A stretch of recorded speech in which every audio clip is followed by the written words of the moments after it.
No? Now I'm on. Okay. We do have time for a few questions. A couple of ground rules. Number one, there are microphones, so please wait for the microphone to come to you since this is being recorded for webcast. Secondly, members of the press, please restrain yourselves. We'd like to not have questions from the press, but rather from the registrants for this meeting. And the third thing is, anyone asking questions, please identify yourself by name and give your affiliation. With that, who has the first question? And fourth, no hard questions. Fair enough. There's one in the back. First question, yeah, in the back. Thank you. I'm Stephen Canner with the U.S. Council for International Business. And I just wanted to pick up on your point about 95% of our customers being outside the United States and your reference to bilateral investment treaties. The U.S. has signed 47 bilateral investment treaties, yet our major competitors, France, the U.K., Germany, and even China, have signed 80 to 100 bilateral investment treaties. And these treaties are really helpful. They open up markets. Could you share with us your thoughts for trying to invigorate this bilateral investment treaty program of the United States? Well, my father would say that's not as much a question as it is an answer. I think you've made the case for why we are taking the time. First of all, we're doing an administrative-wide review of our, and I hate using acronym, our BITs, our bilateral investment treaties. Fortunately, we're almost at the end of that process. It is a great tool within our sort of trade toolbox. You know, people tend to only think of free trade agreements. That's sort of, you know, the end game, but we often start with our general system of preferences. Then we have these trade investment framework agreements, but the investment treaties are equally important. They're important enough that we were undertaking to look at our sort of basic BIT model to make sure that it was more reflective of our strengths and what some of our, because even over the last century, it's evolved over the last 50 years, we want to make sure that the basic framework is one that is most protective of our industries, but also most reflective of where business is going. And so when we get that done, we've got a number of countries that we have bids on the table. Now, secondly, I would tell you, when if I can take one more minute, when I was going through my transition process, one of the points that I made was that I didn't have deal fever. And one of my concerns, at least in my brief sort of, you know, now you're a trade rep, get up to speed, was there's a real tendency to look at these positions and say, well, this guy did 5 bits and 2 treaties, and this one did 10 and 4, and you can rush out to do bits just so that you have a numeric goal. And I believe that we need to go where the opportunities are and where they make the most sense, and not just be driven by an obsession to say, well, China's got 80 and Europe's got 70. Let's look thoughtfully at where the opportunities are, and then we will match our policies and put our energies there. I'm privileged to lead one of the smallest but most professionally competent workforces in the U.S. government. Our office only has 230 employees. And let me tell you, having been a mayor with 15,000 employees, I don't know how Mike does it, but when you have more than 1,000 employees, what you have is a guarantee is you got a couple of hundred people doing something really crazy every minute of the day. That's just, you know, the law of averages.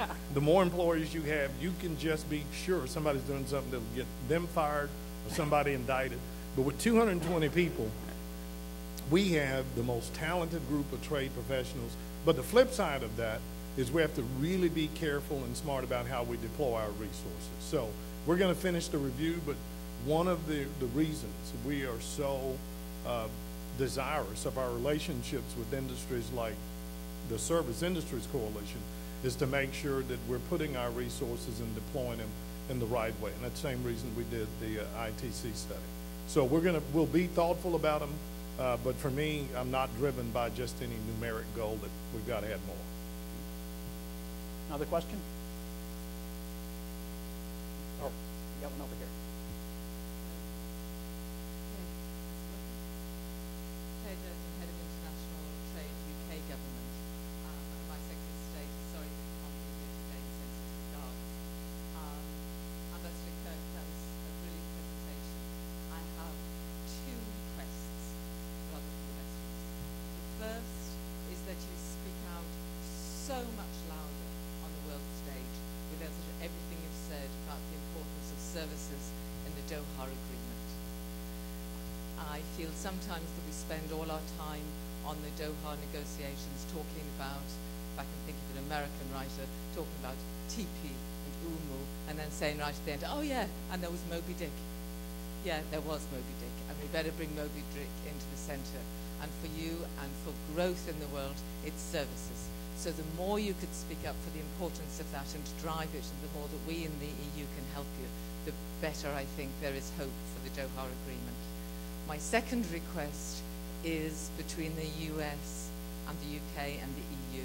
I'm very, very pleased that the US and the UK are rivals in who's going to be top dog when it comes to the financial sector at the moment. I don't mind if it's the UK or if it's the EU, but I do mind when we come out of the global recession that it's us rivaling each other to do brilliantly.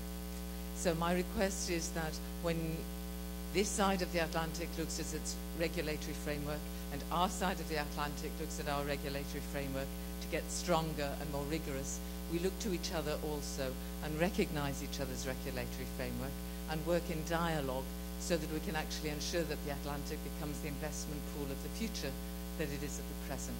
But my biggest request is that you and business in the US grow and challenge the governments and business of the EU to rival each other and to contribute to the growth of the future. Thank you. Okay. Yes. I don't often get brilliant in my name in the same sentence, so I think I'll leave it at that. Thank you. Time for one last question. Who has it? Yes, I see a hand over here, please. My name is Ashank Desai. I represent our IT industry in India, as well as Asia Oceanian IT Industry Association. Sir, you made a great comment on the services trade. In future, however, the trade of services is going to be mainly driven on technology and brain intellectual kind of services, and that proportion is going to grow year by year. Now, the challenge is this: when we have this kind of services export across the world, it happens when the brains move around, and that's the best way of doing it, in spite of all the IT and other things. And that mixes this issue of movement of intellectuals with movement of people, which is immigration issue, whereas movement of brain and intellectual people is a trade issue. So I think unless the world resolves this issue seamlessly so that these issues don't get mixed up, we are going to have problem. I'll be very happy to hear your views, sir, what way US is thinking along these lines, because I think that's going to be the key. Well, again, I think the answer was in your question. We have to resolve the implications of movement of people brain power within the larger debate in this country about how we feel about immigration. And that is one, as you know, our Congress feels a very strong prerogative. But we are working with them to make sure they are aware of the implications for our growth of our economy, particularly within the service sector. But it is, I don't think it's any secret. You don't have to, I mean, you can be de Tocqueville and come to the United States and understand the incredible growth of this country over the years, because we have been as welcoming an environment for talent from around the world as any place. And that I think that'll be preserved, that we can keep that welcoming atmosphere in the future. But in the context of immigration policy, whether it is resolved in treaties or whether it's going to be resolved in in a separate immigration bill, that's one that we have to work in concert with Congress. But you've highlighted what is a real challenge for us. We're working throughout the administration with Congress to see if we can find the right balance. Please join me in thanking Ambassador Kirk. Thanks a lot. Really appreciate you doing it. No, not at all.